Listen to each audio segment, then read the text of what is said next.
Hi, y'all. I'm John Rotonti, a portfolio manager at Bastion Fiduciary and one of the hosts of Rebellious Allocations, which is our Bastion Fiduciary podcast. The date is January 8th, 2026. Today, I'm joined by Nick Lieb for a business deep dive into Eaton, ticker ETN. Eaton is a stock that I own in the industrials and infrastructure portfolio that I manage at Bastion Fiduciary. Nick is an equity analyst covering industrials at Morningstar, and there is a lot of overlap between his coverage universe and the high quality universe I focus on at Bastion. Nick and I recently posted a deep dive into Vertiv, ticker VRT, which is another company I own in the portfolio I manage at Bastion. And I think that Vertiv episode was really good, and I received some really good feedback. And it's only 45 minutes long, so I encourage y'all to check it out. Nick, welcome back to the show. Thanks, John. I'm happy to be back and definitely excited to talk about Eaton today. I think it could certainly help paint a more full picture of the electrical infrastructure that powers not only data centers, but pretty much any and every structure in modern society. I am excited as well. Before we jump into the questions, I want to give some very high level company statistics so listeners can get a gauge for the size and scale of Eaton's business. Eaton has a market cap of around 125 billion and net debt of about 11 billion. So its enterprise value is about 136 billion. Its trailing 12 in the trailing 12 months, Eaton generated revenue of 26.6 billion and net income of 3.9 billion. So its net income margin was nearly 15%. And then as far as cash flow, over the last 12 months, Eaton generated cash flow from operations of 4.1 billion, spent capex of 782 million. So its free cash flow was 3.3 billion, which equates to a free cash flow margin of 12.5% and free cash flow conversion on GAAP net income of 85%. Now, in the last 12 months, Eaton did spend $1.5 billion on acquisitions. So its free cash flow after acquisition spend was 1.8 billion, which is a free cash flow margin X acquisitions of about 7%. I think that's important to point out because Eaton is an acquisitive business, like I think a lot of industrial technology companies are. Okay, so on to the questions. Nick, can you give us a brief history of Eaton? You don't have to take us all the way back to 1911 if you don't think it's important. If you wish, you can just focus on any important milestones and inflection points in the more modern history of the company. Yeah, of course. Well, you are absolutely right that Eaton has historically entered markets through acquisitions. So the name Eaton is actually an eponym. Its founder was Joseph Eaton, and he named his truck axle business after himself. But the company's bread and butter today is electrical equipment, which it entered in 1978 through the acquisition of a company called Cutler Hammer. And at that point, Eaton was already a pretty wide reaching industrial conglomerate. It sold products in vehicle drivetrains, construction and agricultural hydraulic systems, and industrial factory machinery. And it even helped out in World War II by manufacturing military aircraft engine valves, which is still actually a very important business for Eaton today. But the acquisition of Cutler Hammer really cemented Eaton as a strong electrical equipment player. And over the ensuing decades, it has really expanded its electrical product suite and become one of the largest global players. So if we fast forward to 2012, Eaton acquires a company called Cooper Industries for around $12 billion, which at the time nearly matched its own market cap. And there was surprisingly not much product overlap between the two. So the acquisition gave Eaton a much more comprehensive electrical portfolio. I would say its bread and butter with Cutler Hammer was and still is low and medium voltage distribution equipment like switchgear and circuit breakers, while Cooper specialized in equipment supporting these electrical systems. So things like enclosures, connectors, and arresters. And Cooper also had a really sizable industrial lighting portfolio, but Eaton sold that in 2020. And overall, since the year 2000, around that time, Eaton has actually made over 70 acquisitions and 50 divestments. But I would say it's electrical, aerospace, and ground vehicle businesses have remained its key focus. Great overview there. So you mentioned it's a global leading electrical business, but let's dive more into what does Eaton do. So can you please give us a brief description of its business model and discuss the revenue breakdown from its different business segments? So, in a nutshell, Eaton, for all of its businesses, manufactures highly engineered equipment that is installed within various systems that, are could be planes, cars, trucks, heavy machinery, and the electrical grid. And that last category is what I view as Eaton's crown jewel. Its electrical equipment business generates around three-quarters of Eaton's total revenue and an even greater portion of its profits. And then it drives around 15% of sales and profits from its aerospace segment, 10% from its vehicle segment, and 2% of sales are from what it calls e-mobility, which is actually loss making and primarily sells components within electric vehicles. So let's dive deeper into the electrical grid business. What products does it sell into the grid, and what are the long term tailwinds and drivers of that business?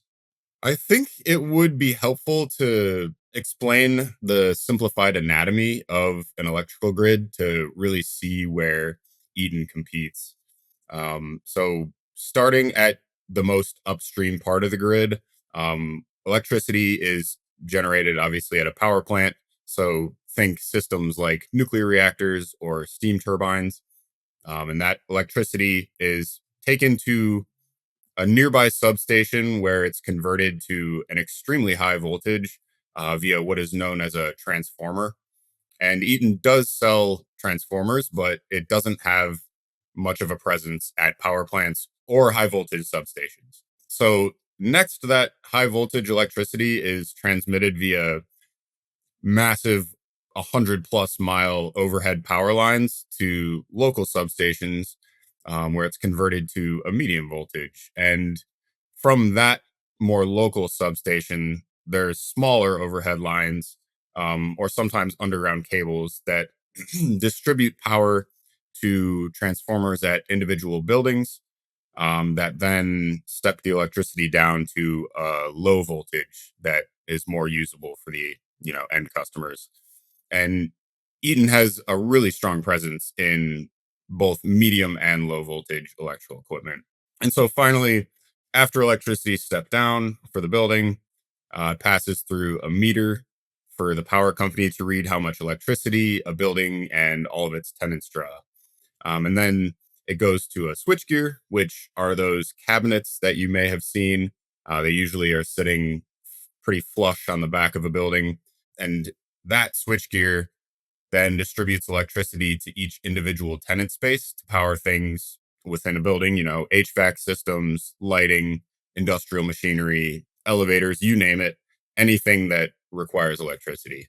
And Eaton's presence actually gets stronger the closer electricity gets to the end user. And I would say this is important to note because there are far fewer pieces of electrical equipment at the power generation and high voltage phases, and their designs are pretty uniform. But as you get closer towards the end customer, portfolio complexity really explodes.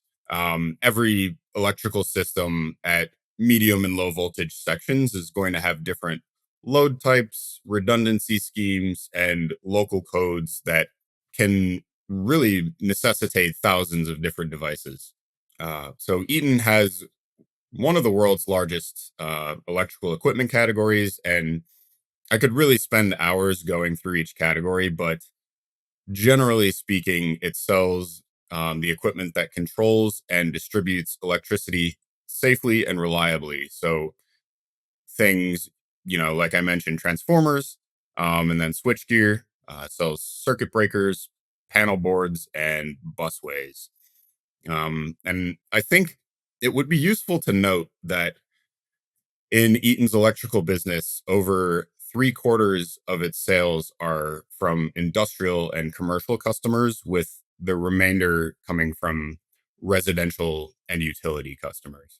So, in terms of growth drivers, if we zoom out from a kind of viewing from a 20,000-foot view, I would say there are two main trends driving the demand for Eaton's electrical equipment.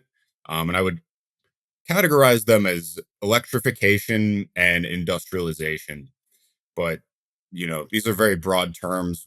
What do they mean? So, electrification pretty much is the rise in electronic content and complex power needs within our buildings, vehicles, and devices.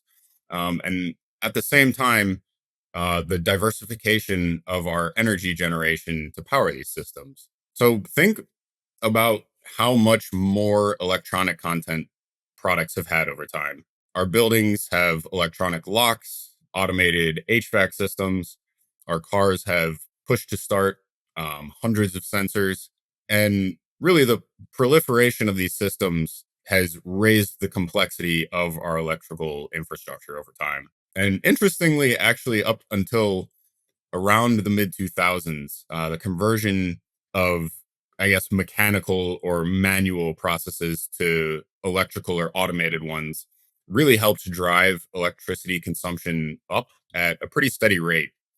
So the statistic that I'll use is from 1950 to 2005, power consumption within the US compounded at nearly 5% per year. So that's 5% per year. But since 2005, efficiency gains and manufacturing offshoring have almost entirely offset demand growth. And I note this because its effects on Eaton are actually a little bit counterintuitive. Its growth is not correlated to electricity consumption, but um, it's actually with rising electrical system complexity, and that comes with stricter codes, safety requirements, and specification creep. And so efficiency gains oftentimes actually end up increasing electrical complexity. So that's strangely a benefit to Eaton. And then think about the different ways that we can now generate power. We have wind and solar farms, liquefied natural gas, nuclear plants. They're all taking share from coal, and need to be connected to the grid somehow. So it's safe to say that this electrification trend warrants significant system retrofits and new build outs. So again, Eaton is a direct beneficiary. And on top of this base for electrical equipment demand, much of the US power grid is, I would say, decrepit and needs to be overhauled or outright replaced. And this can also be explained with a few statistics here. So, over 70% of US power lines and transformers are over 25 years old, and the bulk are actually over 50. And the useful lifespan for these systems is around 50 to 80 years. So, on average, our electrical grid is approaching the end of its life. Add to that the rising occurrence and severity of cyber attacks and natural disasters, and rising regulatory standards for safety and efficiency. And we've seen a huge bipartisan push for modernizing our electrical grid. And then more recently, AI focused data centers have created basically a step change in electricity demand.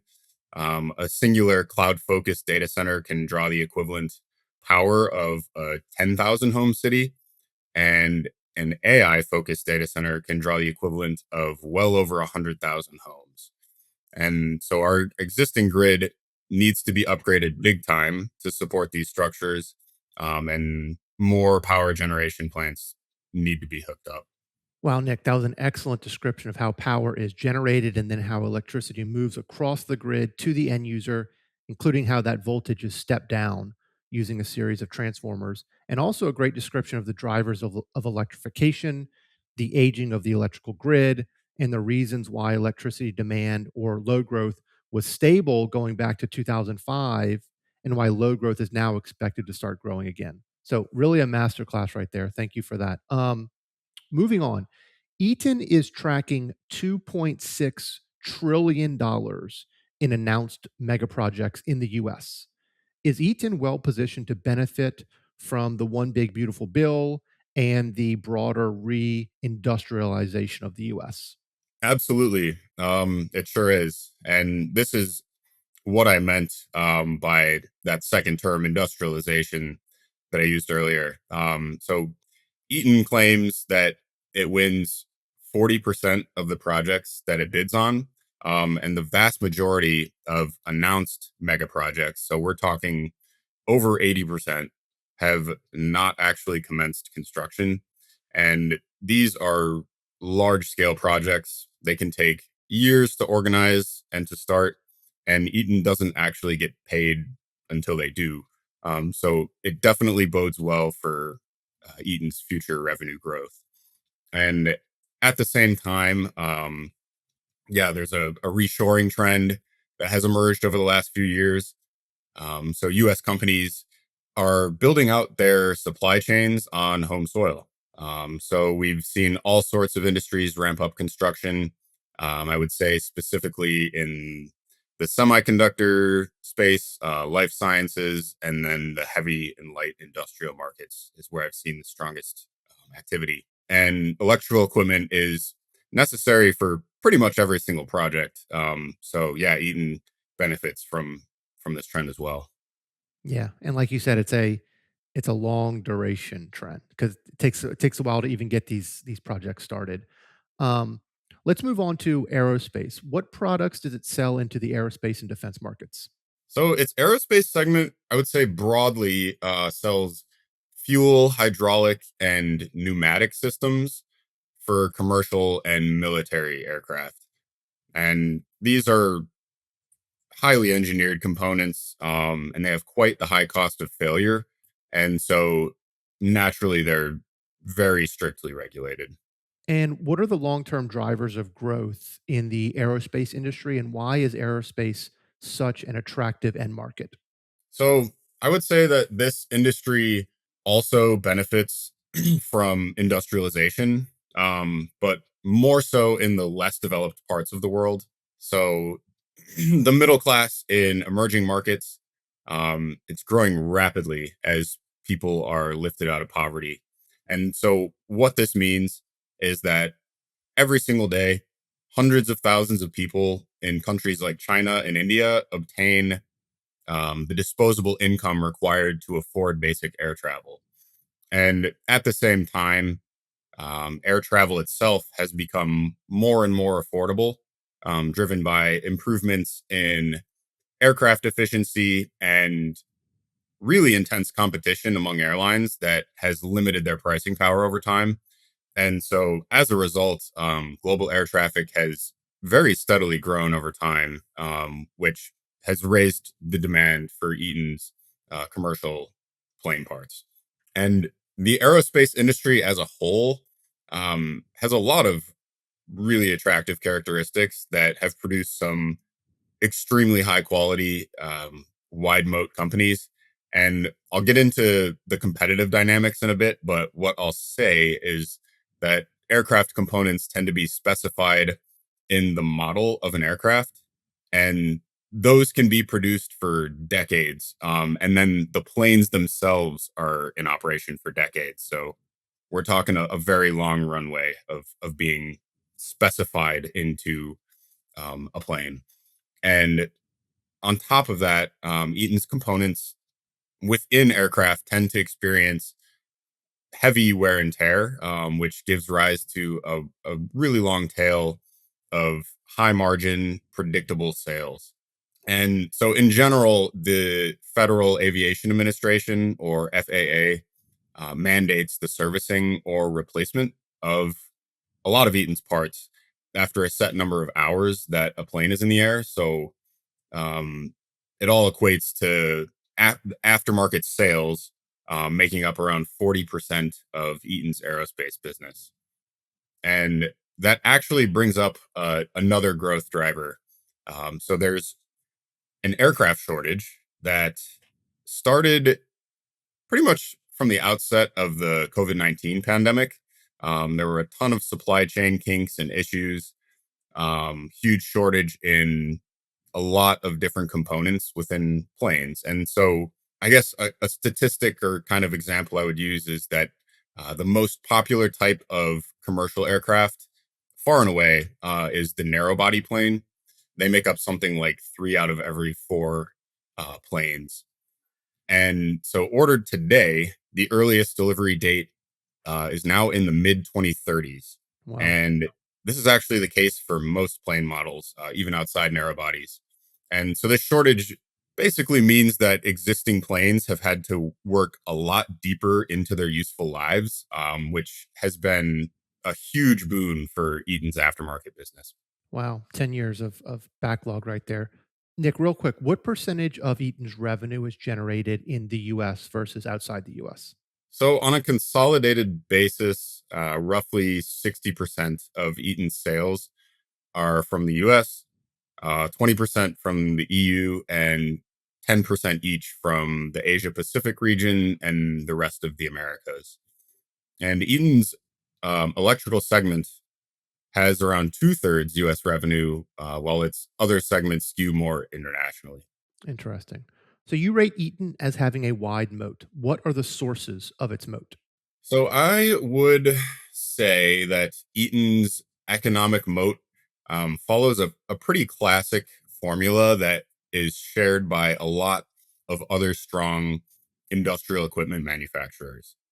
So if we break it down, Eaton wins an initial sale based on its intangible assets, and then it generates subsequent business from that same customer because its installed equipment has very high switching costs. And this is true for both its electrical and aerospace equipment, although they differ slightly, and I'll explain that in a minute. But first, let's talk about electrical equipment. So, if we dive into Eaton's intangible asset moat source, how is Eaton winning that initial electrical sale? I think it wins from a combination of superior scale, product breadth, brand strength, and technical know-how.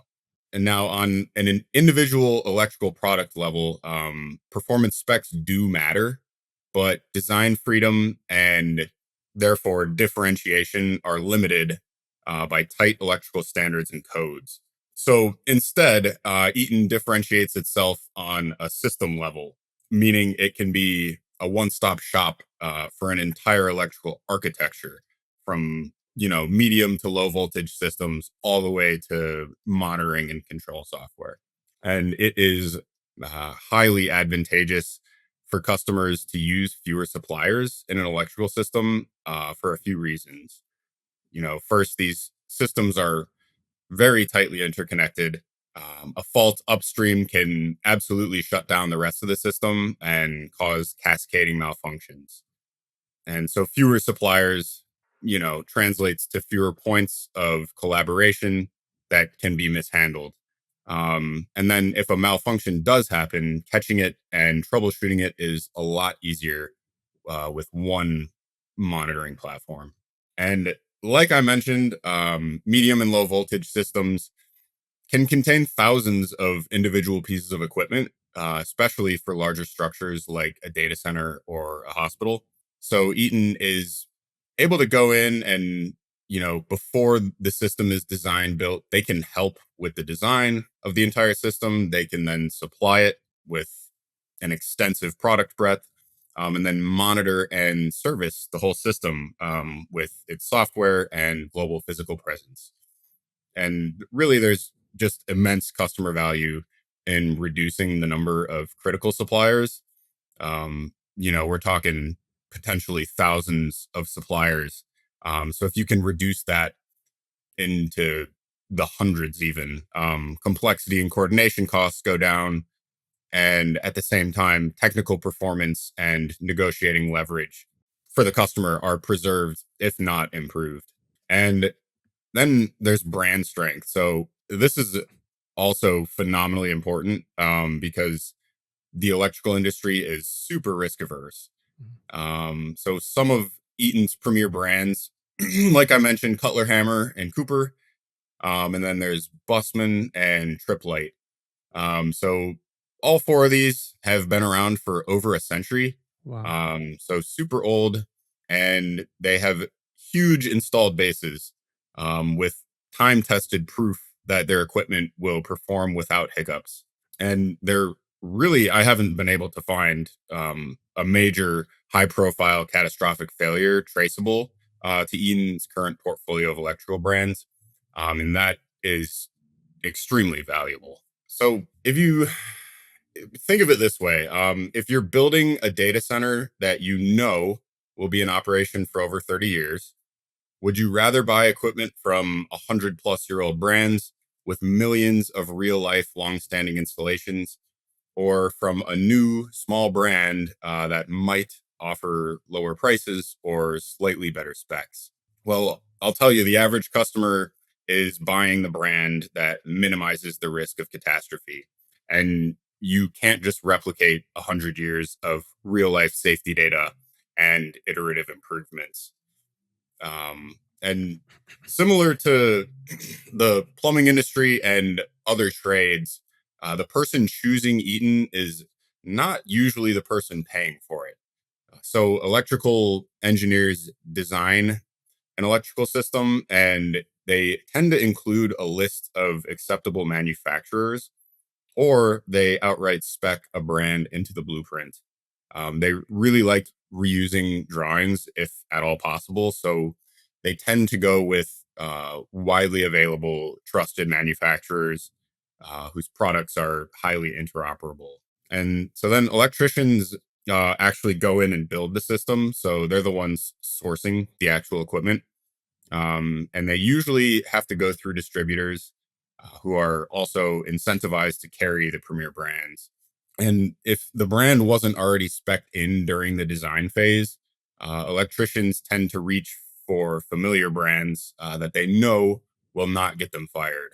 So, this is all to say that each person along the road to installation is highly incentivized to choose from a narrowing list of global trusted brands. Now, once a piece of equipment is installed, it's not getting switched out for another brand without incurring huge costs. Um, I would say that differences in product design are quite subtle, but numerous between two equipment manufacturers. And again, electrical systems, they're tightly integrated, very sensitive to change. So swapping out a piece of equipment mandates a really lengthy redesign, testing, and integration phase to minimize the risk of an electrical fault. And these phases are usually simply just shorter if the incumbent brand is selected for the replacement or upgrade, because that brand of equipment has already been designed to work within the existing system architecture. So basically, if a new brand is selected, let's say 12 devices upstream and downstream might have to get swapped out if they aren't compatible. And then that can really cascade through the rest of the system, if that makes sense. And a hallmark of a wide moat company is, I would say, possessing a leadership position in a stable, mature market with massive barriers to entry and very few viable competitors. And medium and low voltage equipment, especially within the industrial and commercial markets, have formed this type of competitive landscape over time. And in recent decades, I would actually classify them more as rational oligopolies. Yeah. Now, there are really only four main players for North American electrical equipment. And so those are Eaton, Schneider Electric, Siemens, and GE Vernova. And Eaton actually estimates that it typically holds around 30% market share in the US electrical categories that it competes in. And specialists, so smaller niche players, they do exist, but really consolidation and barriers to entry, I only see them rising as system complexity and regulations compound. So that's electrical. Moving on to aerospace, it's a pretty similar dynamic. You have very risk averse plane manufacturers. They want to select reputable brands because, failure is not really an option. Um, However, a big difference I would say is that planes generally have more freedom in how they meet regulatory requirements than electrical equipment does. So it leads to less standardization. And so aircraft components tend to be very highly differentiated. And superior performance specs have landed Eaton as a sole source supplier for a number of parts in entire aircraft engine families. An example, its fuel pumps are specified into the GE 9X engine, which are themselves spec'd into the Boeing 777X plane model. And these fuel pumps have some of the best pressure capabilities on the market. And that has been a really huge driver for improving the overall fuel efficiency of these planes. And then in terms of switching costs, I've mentioned that Eaton's components can be spec'd into a plane's design for decades. Um, Even subsequent, if a new plane model is produced or an aircraft engine, um, those are usually evolutionary. So they're based on the old design. And what that means is that incumbent brands are very likely to remain spec'd into their architecture. Um, and for a new player to become an approved supplier or a substitute in the aftermarket, it has to pass rigorous testing and then certification that can cost more than the annual revenue that the actual part generates. And so this is pretty much because Eaton's components are a tiny fraction of the overall aircraft cost, but they're very critical to its design. Long-winded answer. Hopefully that explains Eaton's economic moat well. I mean, yeah, I think it was long-winded because it's got that wide moat. It explained it very well, very beautifully. And I think what you explained is that, like several companies in the portfolio that I manage, Eaton is selling reliability when the cost of failure is high or even catastrophic. So the customer is not likely to choose a less reliable brand just because it's slightly lower cost. And especially because in a Exactly. lot of cases, Eaton's products are, as you said, a small fraction of the overall project cost already. And so the likelihood of going with a lesser brand or switching out one of Eaton's products is pretty low, especially when Eaton's products are designed into a much larger electrical system, which is designed to operate for decades. And so you get these rational oligopolies that form, like you said. So wow, that was just really great. So Eaton sells into some cyclical end markets. Would you describe any of their revenue as recurring? So yes, but in a non-conventional way. So electrical equipment is installed and in operation pretty much anywhere from 15 to well over 50 years. And that mandates a small amount of maintenance and then an eventual replacement or upgrade that like I mentioned tends to be made with the incumbent brand. And so Eaton estimates that around a quarter of its electrical sales are replacements or upgrades. And in a sense, this is recurring revenue, on just a much longer time frame. Mhm. Um, and then, Eaton's aerospace segment, so 40% aftermarket sales, mandated by the FAA. Plane parts, they have higher wear and tear, and then they operate in much harsher environments than electrical equipment. So their aftermarket potential is simply much greater. Yeah. AI is on everybody's mind. So, just like we did with Vertiv in the last episode, please discuss Eaton's position in the AI infrastructure build out. What products is it selling into these AI factories? And who is Eaton competing against? So a lot of Eaton's main product categories are still quite relevant in an AI focused data center. I would say most notably, it sells what are known as power distribution units, busways, uninterruptible power supplies, switches, and then the software that manages everything. And the name of the game here, like we've alluded to, is really to safely and continuously distribute power to a data center's equipment. And that's drawing city level quantities of electricity and just cannot really be disrupted. And so this space is a great example where product breadth and brand strength matter a whole lot. Data centers are obviously very risk averse. A malfunction, subsequent downtime, they can cause millions, if not billions of dollars in damages. Here, I would say Eaton's greatest competitors are the other big three in electrical. And then there's ABB, Vertiv, and Legrand on top of that kind of rational oligopoly I mentioned. They all have a pretty strong presence within data centers.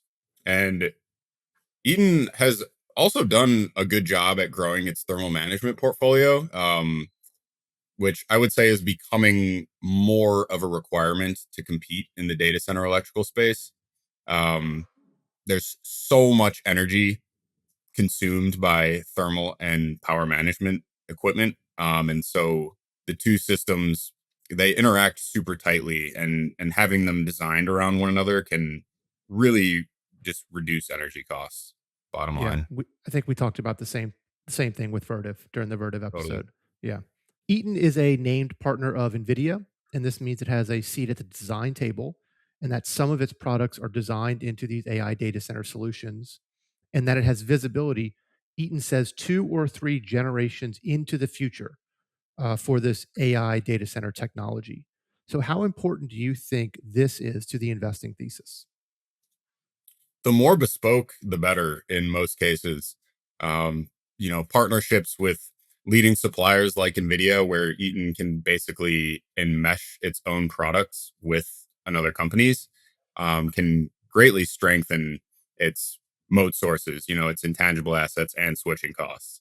And at the same time, it can snag on to the growth that NVIDIA's chips have seen. In terms of Eaton's investment thesis, this NVIDIA partnership, along with other co-developments with leaders like Google and Amazon, they're very important. I think it's a great example of how electrical equipment is becoming more differentiated within the commercial and industrial markets, which supports pricing power. And data center spending as a whole has become quite material to Eaton's growth. The end market now represents around 1/5 of Eaton's total sales. And I expect this proportion to continue to rise over the next few years. And it's really pulled Eaton's revenue growth from, that mid single digit point up into the high single digits. Yeah. In 2015, roughly 70% of Eaton's sales were generated from electrical and aerospace. But today, about 90% of sales come from electrical and aerospace. Why is this mix shift important? And what does it say about the quality of Eaton's business? In short, Eaton's business quality is on the rise with faster sales growth in its electrical and aerospace segments. Yeah. Its vehicle and e-mobility segments have no economic moat, in my view, which translates quantitatively to lower margins and then returns on invested capital that fall under their cost of capital. Yeah. And if we dig deeper into Eaton's electrical business, its Electrical Americas division is growing faster than its international division. And this is decently important because its Americas division has a higher proportion of commercial and industrial customers, which tend to come with stronger business economics and, like we said, require more bespoke products. And then on top of that, Eaton's electrical and aerospace segments also have less concentrated customer bases with considerably steadier spending patterns. And there's a reason that these two segments make up, a growing percent of Eaton's sales. They're exposed to really strong secular growth drivers, like we mentioned.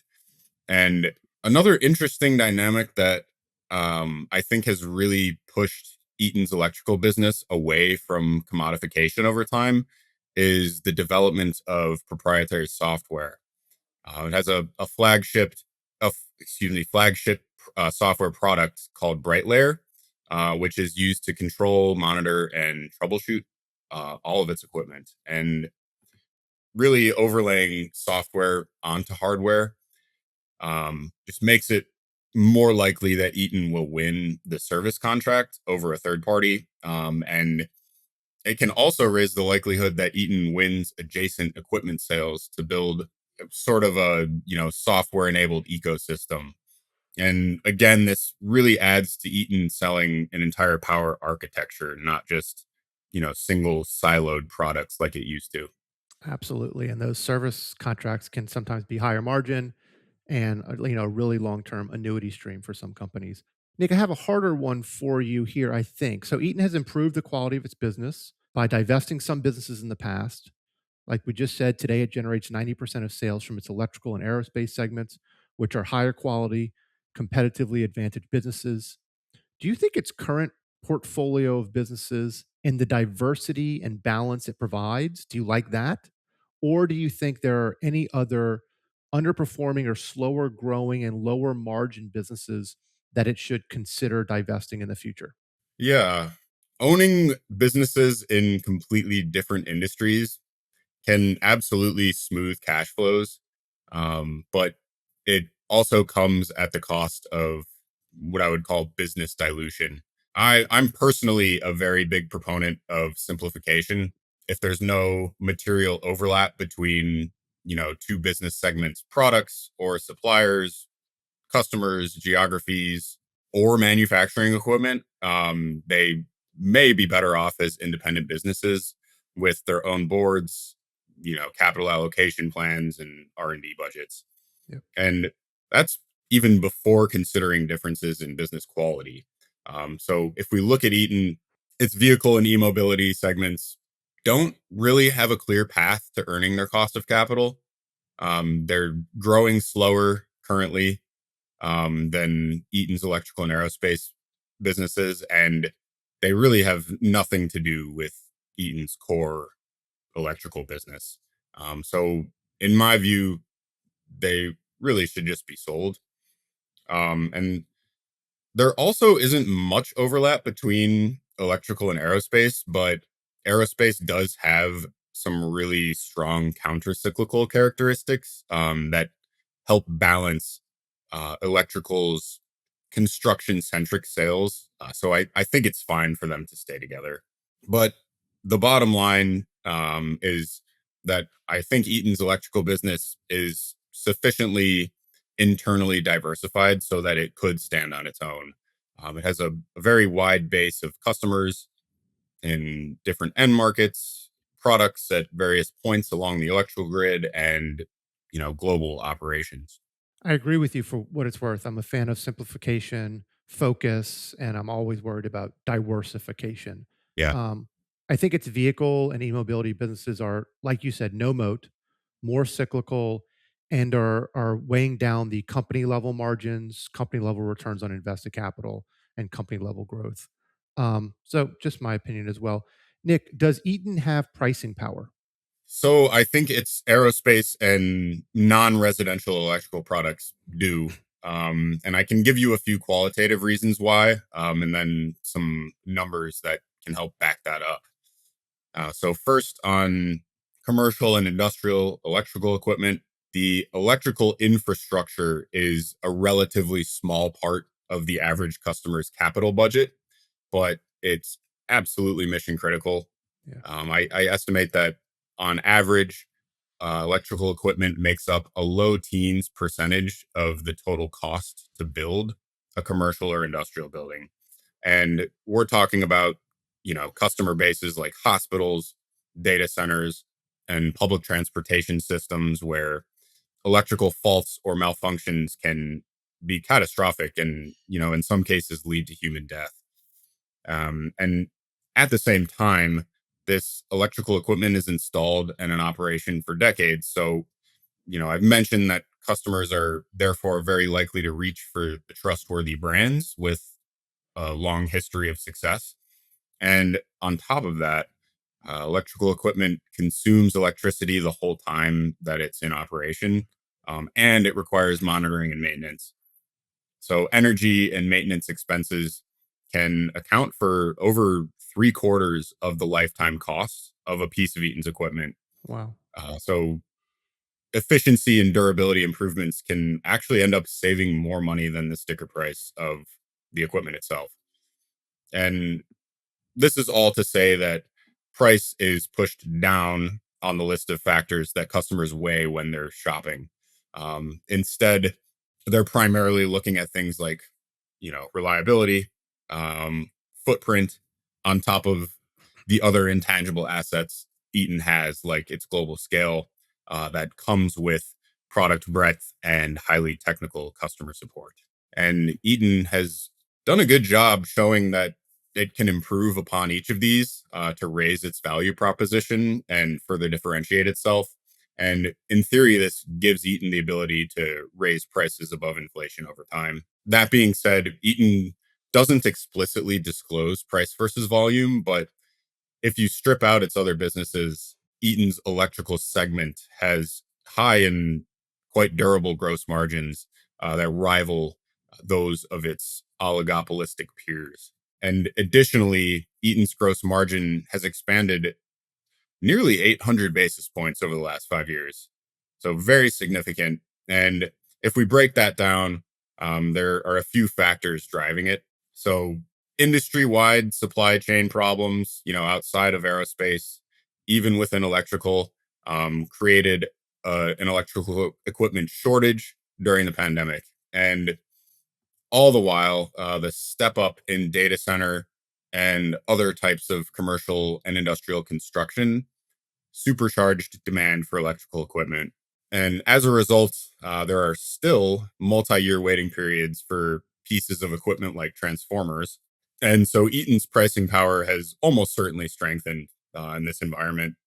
And it has also skewed Eaton's revenue mix towards, higher margin enterprise customers, to which Eaton can sell a whole system and attach lucrative software and even some value added services. And a very similar story can be told for Eaton's aerospace business.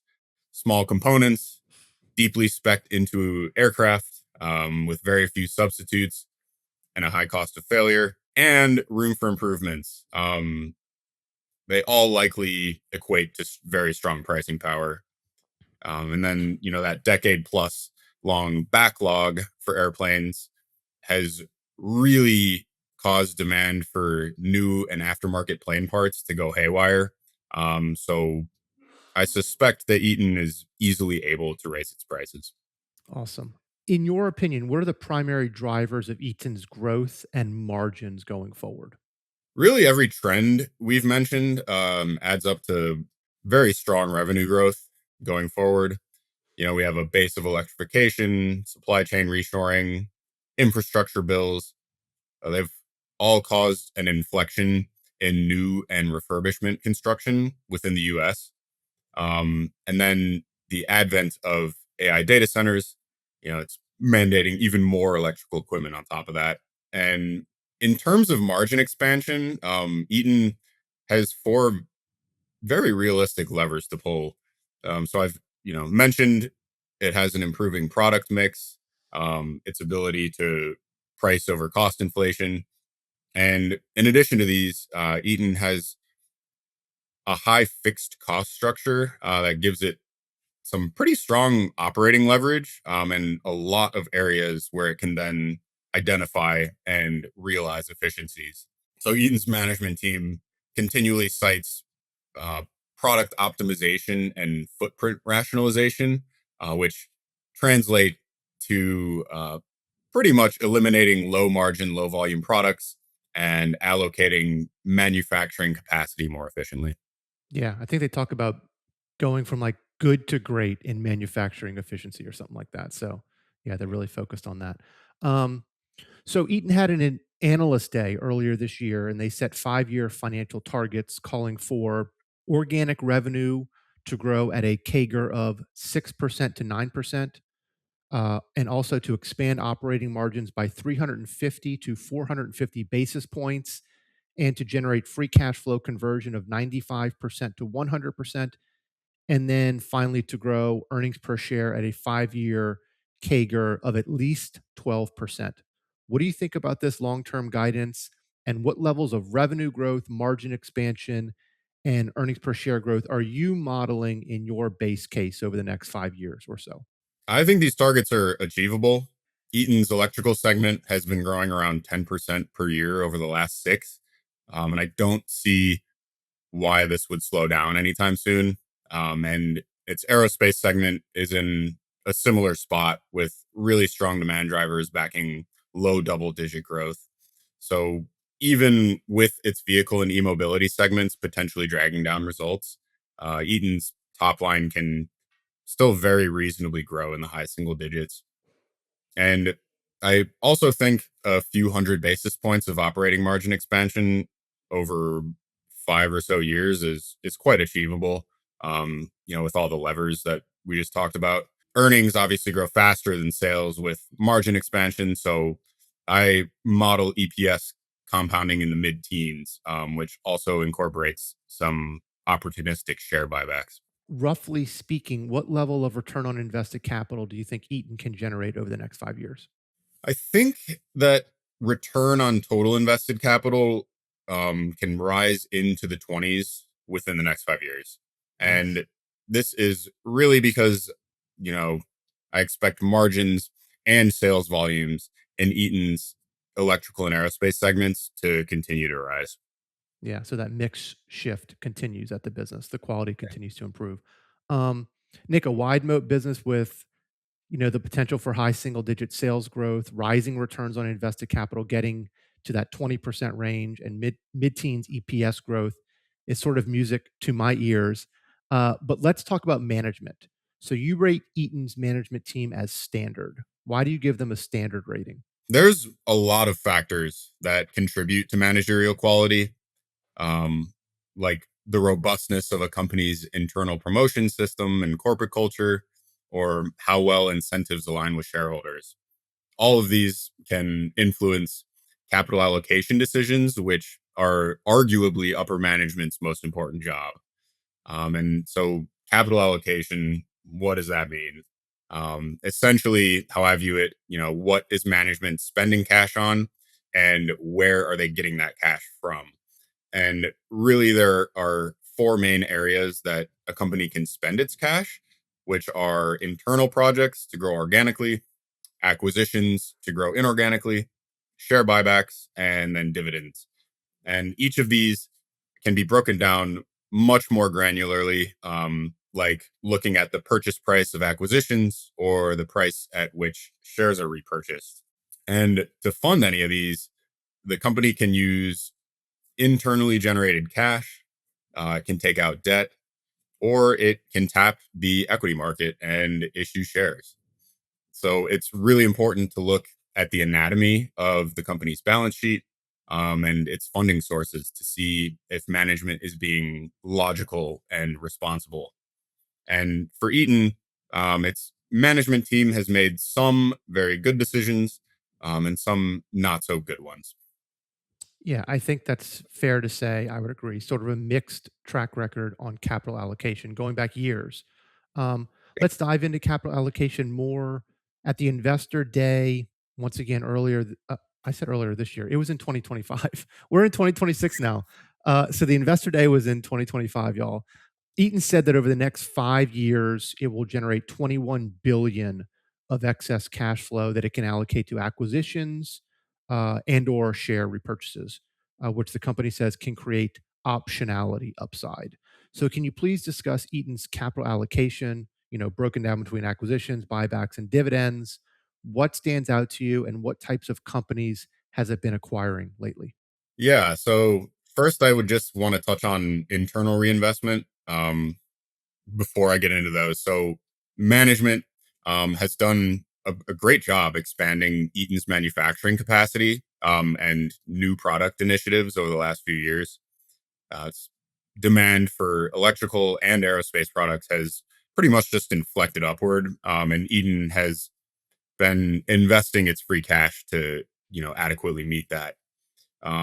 Now, M&A activity is where it gets slightly questionable. Eaton has made a handful of very large acquisitions in its past using debt and equity. So even with pretty steady share buybacks in recent years, its share count still sits 30% above its total from 20 years ago. Ouch. More recently, though, Eaton has made some logical divestments and smaller bolt-on acquisitions that have remained within its core competencies. So, of note, it sold Cooper's legacy lighting portfolio. That was in 2020. And in my view, that sale was warranted. I think it was a competitively weaker business than Eaton's core segments. That being said, we've talked about this. I think management has ignored some pretty low hanging fruit um, that would really boost Eaton's return profile, like the sale of its vehicle and e-mobility businesses.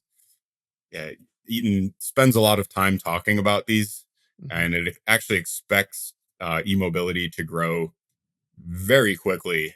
But again, it hasn't been doing that recently, and it's not earning its cost of capital. So even with growth, economic value will be destroyed. Yeah.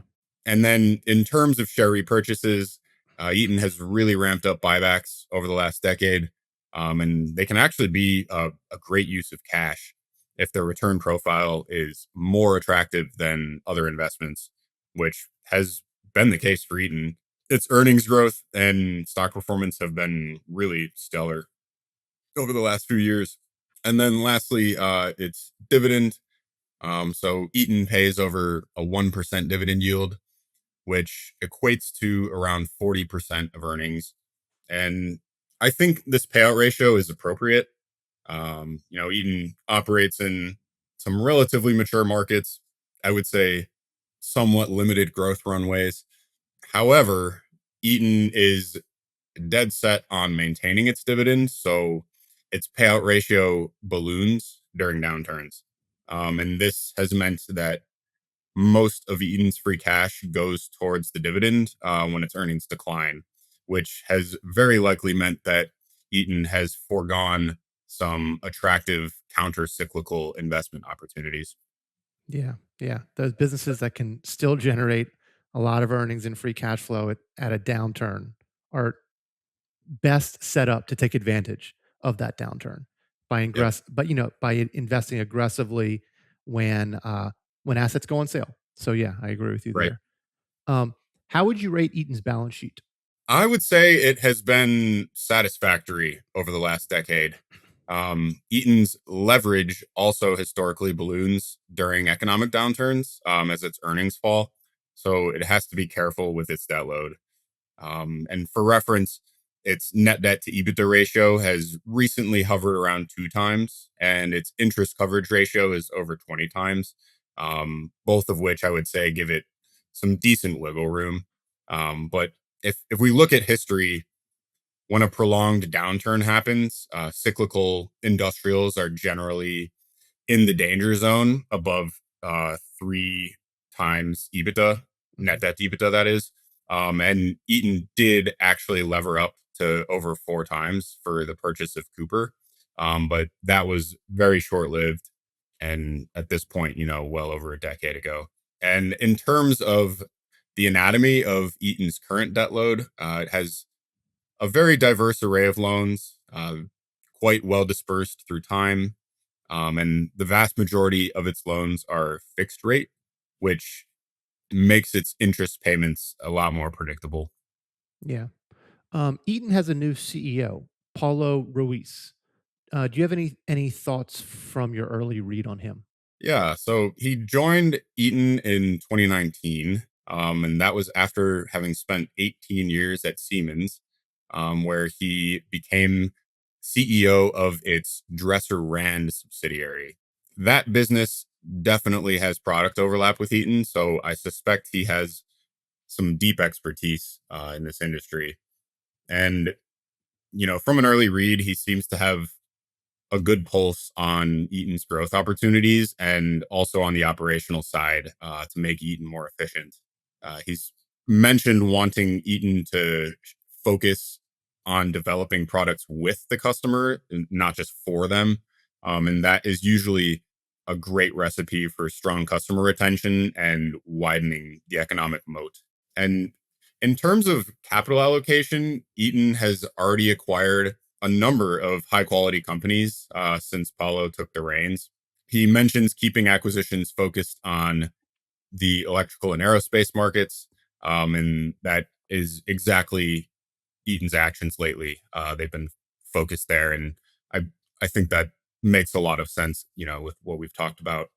And probably their most notable acquisition of late is Boyd Thermal, which derives 80% of its nearly $2 billion in sales from data center air and liquid cooling equipment. And it was acquired in November of 2025 for nearly $10 billion. And at first glance, that is quite the steep price at almost 6 times sales. But that seems to be the going rate in the data center space right now, and potentially for good reason. So Eaton expects Boyd to grow its liquid cooling sales in line with the liquid cooling market. So that is over 30% per year. And outsized growth like that can make an initial purchase price actually quite reasonable after a few years. Yeah. And at the same time, it gives Eaton a much stronger thermal presence in data centers, where it's highly advantageous to have, both thermal and electrical portfolios. Yeah, for sure. What does Eaton look for qualitatively or quantitatively when it's making acquisitions? Okay, so hunker down for this sentence. So Eaton has mentioned that it targets acquisitions that sell highly engineered products with leading market shares and well recognized brands that are doing mission critical work aligned with secular growth drivers with sufficient scale to provide an attractive cost position. Okay. And what this really translates to are high margin, high growth acquisitions that out earn their cost of capital over time, and help strengthen Eaton's total offering, which again, product breadth is a key factor in Eaton's value proposition. Yeah, for sure. What do you think are the biggest risks investors should be aware of with Eaton? The main one can be seen really well in Eaton's results during the Great Financial Crisis. So in 2009, Eaton's revenue fell around 23%, which triggered a 65% reduction in its operating income. And its returns on invested capital fell into the low single digits. And so a pullback in capital spending could certainly do something like this again. Eaton's electrical equipment business is very capital intensive, and most of its sales are from new one time build outs. So a decline in demand would almost certainly trigger some gnarly operating deleverage, especially with how much Eaton is pouring into new manufacturing capacity, and building out its product breadth partially through these higher priced acquisitions. And even if Eaton were to respond quickly by reducing fixed costs, things like shutting down manufacturing plants, selling off assets, those actions would position Eaton quite poorly for a recovery. Yeah. Um, and I would say that its cyclicality is really being driven by the relatively weak aftermarket potential of electrical equipment. It's not like, medical equipment that requires high margin consumables to be replenished after each use, or manufacturing equipment with various nozzles or O rings that have to be replaced on a regular basis because there's wear and tear. Most of Eaton's electrical equipment is installed and really goes untouched for the decades that Hmm. it operates.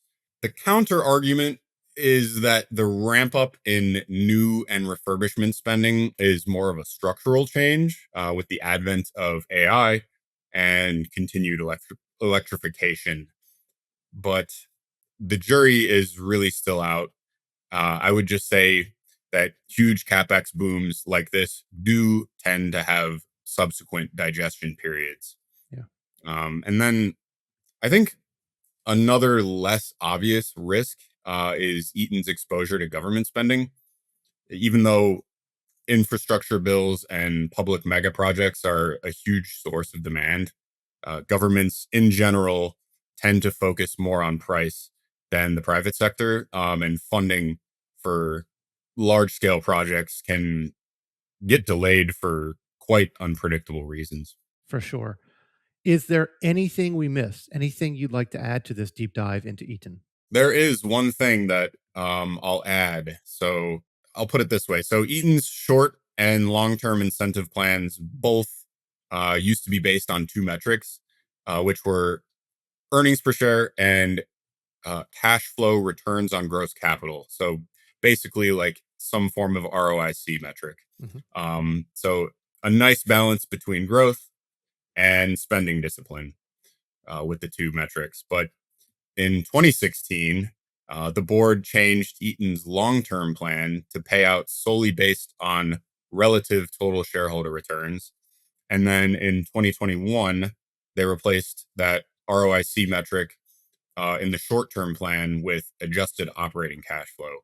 So there's really no longer an incentive for management to care about returns. The other short term metric is adjusted EPS. That excludes acquisition and restructuring expenses like integration costs and asset write downs. And relative TSR is technically impacted by a company's returns, but not all that strongly. ROIC, that is. So basically, incentive targets can now easily be achieved through lousy acquisitions or simply changing what is taken out through adjustments. And I think it enables management to grow Eaton in a much less disciplined manner. Um, Now, I haven't seen anything alarming from these changes, but it's definitely something to monitor. Definitely something to monitor. Nick Lieb, thank you for pointing out that they removed ROIC from the incentive compensation plan. That's one of those things that makes my blood boil, just to be honest with Right. you. I think this was a wonderful and balanced discussion on what I agree is a wide moat and very important company that is exposed to what I think are some very long duration trends in electrification and reindustrialization. But you pointed out the good and the concerning parts of the story. So, really very balanced. Thank you for coming back onto the show and sharing your knowledge on Eaton. And I'd like to have you on again to discuss a third company, which I've already picked out, sometime after earnings season. So, Happy New Year to you, Nick, and Happy New Year to all of our listeners. Likewise, John. Yeah, this was a pleasure. I'm excited to see which company you're interested in talking about next. Yeah, I will email you about that soon. Awesome. Bastion Fiduciary is a fee only SEC registered investment advisor. This podcast is for informational purposes only and should not be relied upon as a basis for investment decisions or personalized financial, tax, or legal advice.